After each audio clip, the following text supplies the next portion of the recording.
हाय, hello, नमस्कार मंडळी. तर रात्रीचं जेवण हे कधीही साधं सिंपलच असावं.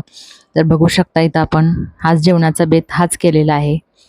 जिरा राईस आणि दाल तडका. तर हॉटेलमध्येही जास्त जाऊन खाणं योग्य नाही आहे. तर त्यासाठी आपण घरच्या घरीच बनवूयात. तर चला आपण दाल तडका आणि जिरा राईस बनवूया. तर हे रात्रीचं जेवण एकदम आरामदायक व्हावं यासाठी इथे मी अर्धा वाटी मुगाची डाळ घेतलेली आहे आणि एक वाटी इथे मी तुरीची डाळ घेतलेली आहे. तर आपण हे दोन्ही स्वच्छ धुवून घेणार आहोत आणि ह्याच्यामध्ये मी थोडंसं तेल घातलेलं आहे आणि थोडंसं मीठ देखील घालणार आहे आणि आता आपण हे 4 शिट्ट्या काढून घेणार आहोत. इथे मी मातीचं भांडं घेतलेलं आहे आणि त्यामुळे या भांड्याचा वापर मी शक्यतो करत असते. तर इथे मी फोडणी दिलेली आहे. तर ह्याच्यामध्ये मी कट केलेलं लसूण घातलेलं आहे आणि कट केलेला लसूण आणि कांदा, टमॅटो हे सर्व आपण यात घालून घेत आहोत. मस्त असं हे तर डाळ आपली मस्त शिजत आहे आणि इथे मी मसाले घेतलेले आहेत. काही घरगुतीच मसाले आहेत आपले. लाल तिखट, हळद आणि मॅगी मसाला आणि एक सांबार मसाला हा माझा सिक्रेट मसाला आहे, जो दाल तडक्यामध्ये खूप उत्तम प्रकारे काम करतो. तर भन्नाट चव येते त्याच्यामुळे आणि हॉटेलमध्ये देखील याचा वापर केला जातो. तर इथे मी ही डाळ शिजवून घेतलेली बारीक करून घेऊन घातलेली आहे.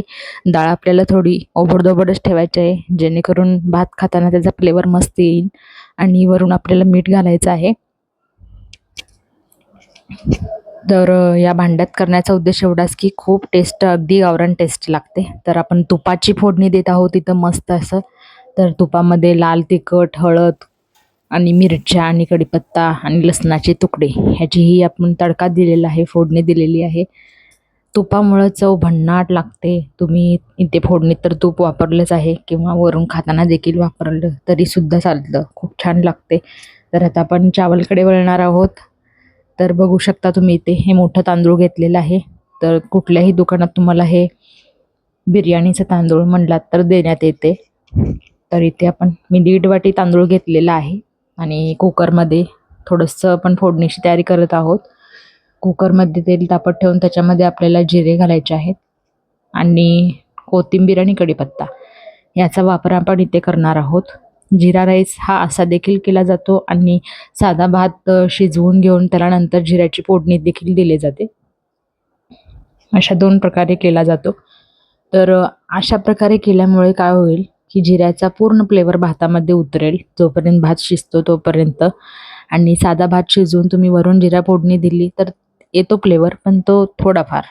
त्यासाठी मी यातच तांदूळ घालून हा शिजवत आहे आणि आपल्याला पाणी उकळून मगच शिट्टी लावायची आहे, जेणेकरून एका शिट्टीतच हे तांदूळ छान शिजेल. आणि बघू शकता इथे अगदी मोकळा झालेला आहे आणि आपलं रात्रीचं हे आरामदायक जेवण तयार झालेलं आहे. दाल तडका जिरा राईस बघितल्यावरच तोंडाला पाणी सुटतं. खूप मस्त लागतो. बघू शकता कसं तांदूळ छान शिजलेला आहे आणि तुम्ही ह्याचा आस्वाद घेऊ शकता.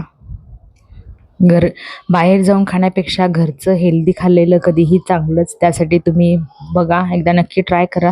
घरच्या घरी दाल तडका करणं खूप सोपं आहे. कसं वाटलं नक्की सांगा.